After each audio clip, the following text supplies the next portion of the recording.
cosa que para un niño pequeño es normal. Sin embargo, lo que vuelve realmente extraño esto es que dicen que yo parecía estar obsesionado con ese lugar. Mis papás son de un pequeño pueblo en Toluca llamado Santiago. Ellos vivieron ahí la mayor parte de su vida, pero cuando yo tenía 4 años nos venimos a vivir a la ciudad. Ellos siempre contaban historias de la casa en Toluca, casa que era de mis abuelos por parte de mi papá y que más tarde le fue heredada. Es un gran terreno rodeado de grandes espacios de sembradío, o mejor dicho, en sus mejores años fue usado como sembradío. Ahora solo son áreas planas en las que crece maleza. En este lugar hay un gran árbol, a unos 10 metros más o menos de la casa, en el que siempre hubo un columpio donde mi papá y mis tíos jugaban cuando eran chicos, y que más tarde comencé a utilizar yo. Aunque de eso no tengo muchos recuerdos, porque como dije antes, nos mudamos cuando yo tenía unos 4 o 5 años. Aún así, mis papás me contaron que yo siempre quería estar ahí, cosa que para un niño pequeño es normal. Sin embargo, lo que vuelve realmente extraño esto es que dicen que yo parecía estar obsesionado con ese lugar. Era donde corría todos los días al despertar y quería estar tan tarde como me dejaran. Pero además de eso, ya sabes, la etapa del amigo imaginario. O al menos eso creían mis papás. Como dicen ellos, que más hubiéramos querido que solo fuera un amigo imaginario. Ellos siempre lo cuentan con miedo. Dicen que siempre hablaba de una tal Jessica, un nombre realmente poco común en esa zona y en esa época. Dicen que siempre intentaba recordar de dónde pude haber escuchado ese nombre, pues nunca lograron hacer la conexión. En ese entonces yo no tenía acceso a ver demasiada televisión y ni hablar de internet. Lo raro es que con el tiempo yo comenzaba a inventar una historia respecto a Jessica, con unas grandes comillas.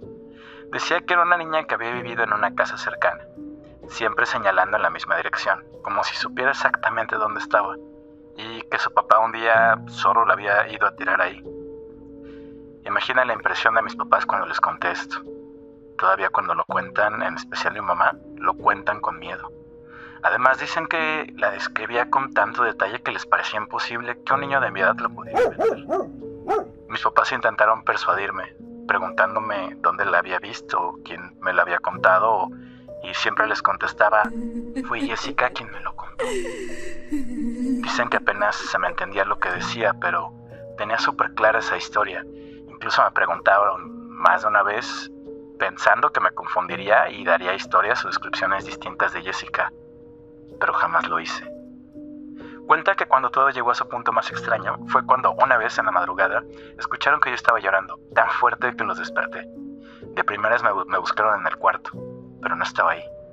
Además de que el sonido se escuchaba desde afuera de la casa y ellos salieron corriendo pensando que alguien me había sacado de alguna manera. Incluso mi mamá cuenta que mi papá había salido con un viejo revólver que tenía, herencia también de mi abuelo, pero me encontraron sobre el columpio, llorando solo. Aquí quiero aclarar que el columpio tiene una altura ligeramente mayor que la de un columpio normal. Esto pensado así para que yo no me subiera estando solo, jugando afuera, y que siempre lo usara cuando ellos me pudieran vigilar, pues era peligroso, o al menos de eso pensaban ellos. Lo raro es que esa noche en que me escucharon llorar, yo estaba sentado, en el columpio, en medio de la noche. Mi papá creía que alguien había intentado robarme y salió con otro de mis tíos a dar una vuelta al lugar con linternas y el revólver, pero no encontraron nada. Mi mamá revisó la casa y vieron que era imposible que me hubiera podido salir, ya que la puerta tenía llave. Además de que en ese entonces yo dormía junto a ella en la cama y mi papá dormía en una cama más pequeña en la misma habitación. Era imposible que yo me hubiera salido sin despertarlos. Dicen que desde ese día comencé a hablar cada vez menos de Jessica, y además parecía que hubiera perdido el interés en el columpio. Tiempo después nos mudamos a la ciudad, pues era algo que ya tenían planeado.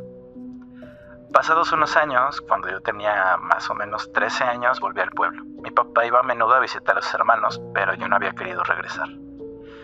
Cuando fui, me mostró el columpio y algunos garabatos muy viejos que hacían un viejo cuaderno que mis tíos habían guardado, en los que escribía Jessica.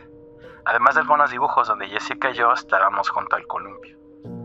Sé que suena muy creepy, además de ser un poco cliché de película de terror, pero en mi defensa, los dibujos no eran claros, sino solo manchas redondas con palitos que eran brazos y piernas. Además, arriba de cada dibujo escribía el nombre de Jessica y el mío, pero fue justo así como me di cuenta que era verdad lo que me contaban mis papás. Bueno, espero que les haya gustado este relato. Un saludo.